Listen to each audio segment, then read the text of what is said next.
আসন্ন বিধানসভা নির্বাচনকে কেন্দ্র করে উত্তরবঙ্গের অন্যতম চর্চিত কেন্দ্র হয়ে উঠেছে মাটিগাড়া নকশালবাড়ি। এবার এখানে লড়াই জমেছে ত্রিমুখী সমীকরণে, যা স্বাভাবিকভাবেই বাড়িয়ে দিয়েছে রাজনৈতিক উত্তাপ।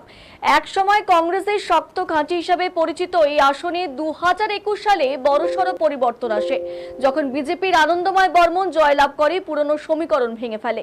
এই জয়ের ধারা বজায় রাখাই এখন বিজেপির লক্ষ্য। অন্যদিকে বিরোধীরা মরিয়া এই আসন পুনরুদ্ধারে। তবে আসল নাটক শুরু হয়েছে প্রার্থী ঘোষণার পর থেকেই। এক সময়ের কংগ্রেস নেতা শঙ্কর মালাকার এবার তৃণমূল কংগ্রেসের টিকিটে প্রতিদ্বন্দ্বিতা করছেন, যা রাজনীতিতে নতুন সমীকরণ। অন্যদিকে বিজেপি তাদের বর্তমান বিধায়ক আনন্দময় বর্মনের ওপরই আস্থা রেখেছে, ফলে দুই পরিচিত মুখের সরাসরি মোকাবিলা ঘিরে উত্তেজনা চরমে। এই প্রতিদ্বন্দ্বিতায় তৃতীয় মাত্রা যোগ করেছেন কংগ্রেস প্রার্থী অমিতাভ সরকার, যিনি রন্টুদা নামে এই এলাকায় পরিচিত।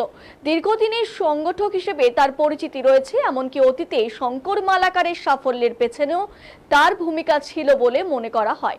এবার তিনি নিজেই ময়দানে নেমে সমীকরণ আরো জটিল করে তুলেছেন। স্থানীয় কৃষক পরিবার থেকে উঠে আসা অমিতাভ সরকারের শক্তি তার জনসংযোগ, সাধারণ মানুষের সঙ্গে সরাসরি সম্পর্কই তার বড় ভরসা। প্রচারের সময় তিনি স্পষ্ট ইঙ্গিত দিয়েছেন তার মূল লড়াই বিজেপির বিরুদ্ধে।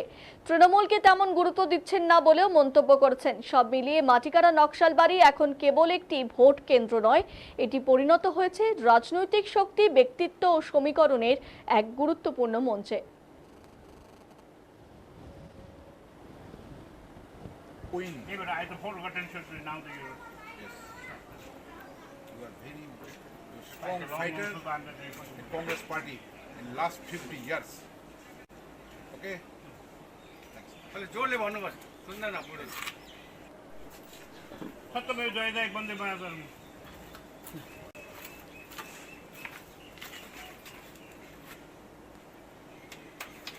I hope you. Definitely I'll be win. Yeah, but I the whole attention to now the Yes. You are very strong fighter in Congress party in last 50 years. Okay? पहले जोर ले भानु बस सुनना ना पूरे खत्म हो जाएगा एक बंदे मातरम।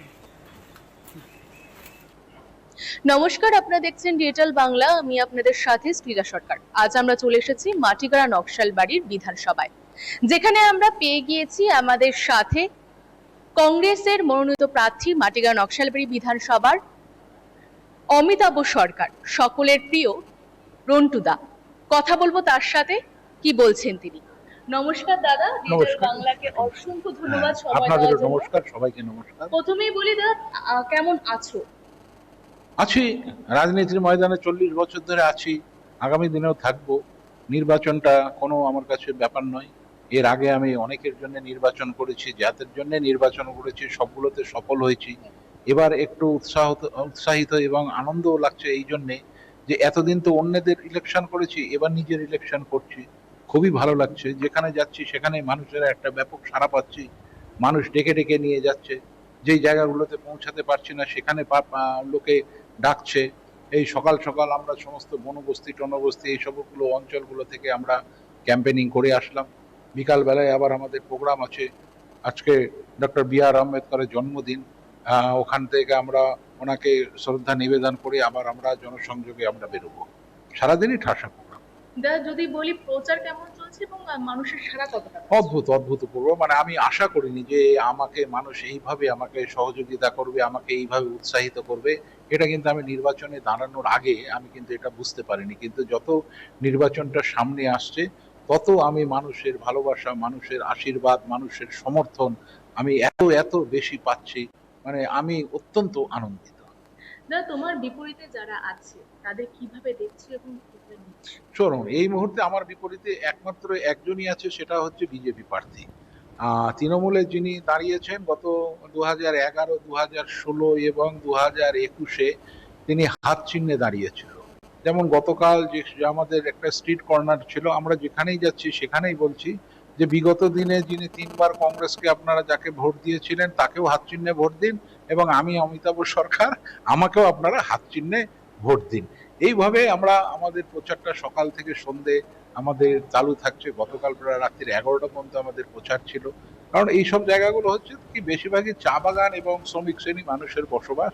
তো তারা হয় কি সকালবেলায় কাজে বেরিয়ে যায়, তারা আবার মাস্টার পড়ে বাড়িতে ফেরে।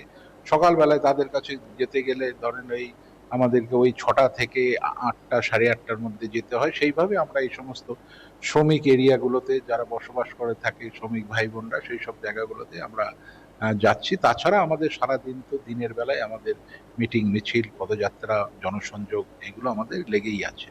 গতকাল আমাদের রাঙাপানি, রানীরাঙ্গা, গোসাইপুর অঞ্চলটা ছিল। আজকে আবার আমাদের গোসাইপুর অঞ্চল আবার আমরা ঢুকবো 12টার থেকে। তো প্রতিটা সময় আর কি আমরা জনসংযোগ এবং মানুষের কাছে যাবার যতটা পারছি আর কি যাওয়ার চেষ্টা করছি, এবং যেখানে যেতে পারছি না তারা আমাদেরকে ডাকছে, সেখানগুলো আবার আমরা যাচ্ছি। এইভাবে আমাদের একটা ব্যাপক প্রচার আমাদের চলছে। নিজেকে কতটা সময় দেওয়া হয়, কিভাবে সময়টা দেওয়া হয়? শুনুন, আমার কাছে না বরাবরই অগাধ সময়, মানে আমার কাছে অগাধ সময়, এবং এই অগাধ সময়টা আমি সবসময় মানুষের সাথে আমি থাকি। এই যে আমি বললাম না যে এই বিধানসভাটা আমার হাটের তালুর মতন মুখস্থ। সেই মনে করেন 1 নম্বর বুথ মাঞ্ঝা চা বাগান, একটা প্রত্যন্ত অঞ্চল, মানে নকশালবাড়ি ব্লক, নকশালবাড়ি প্রপার থেকে মাঞ্ঝা চা বাগান আমার মনে হয় 20-22 কিলোমিটার। 2 নম্বর বুথ হচ্ছে মারাপুর টি এস্টেট, 3 নম্বর 4 নম্বর বেলগাছি। এইভাবে গত 15 বছর এই বিধানসভাটা যিনি আমাদের দলের থেকে আগে এমএলএ ছিলেন, তার হয়ে মানুষের সাথে সম্পর্কটা, জনসংযোগটা আমিই রাখতাম। আজকে আমরা এক জায়গায় গেছিলাম একটা গ্রামে, সেখানে সাংবাদিকরা আমাকে জিজ্ঞেস করছিল যে আপনি এই গ্রামে কতদিন পরে আসছেন। তখন ওই গ্রামের লোক বলছে যে উনি কতদিন পরে না, উনি সারা বছরই এই গ্রামগুলোতেই উনি থাকেন। তো এটাও দেখেন, আমি যে এত বছর মানুষগুলোর সাথে থেকেছি, মানুষরা যখন ডেকেছে সেই সমস্ত গ্রামের গঞ্জে তারা তাদের ডাকে আমি সাড়া দিয়েছি।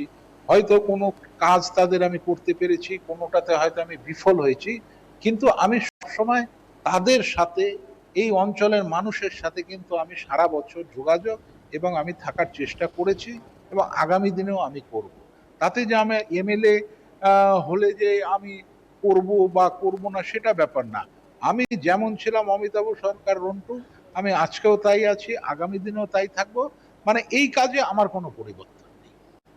সব শেষে সাধারণ মানুষের জন্য কি বলবো? চলুন, সাধারণ মানুষের কাছে তো আমার একটাই বলার কথা যে এই নির্বাচনে সবাই আমাকে ভোট দিন। জাতীয় কংগ্রেস প্রার্থী আমি অমিতাভ সরকার, রন্টু দা, আমাকে হাত চিহ্নে ভোট দিন। আমি আপনাদের সাথে যেমন ভাবে ছিলাম আমি তেমন ভাবেই আছি এবং থাকবো।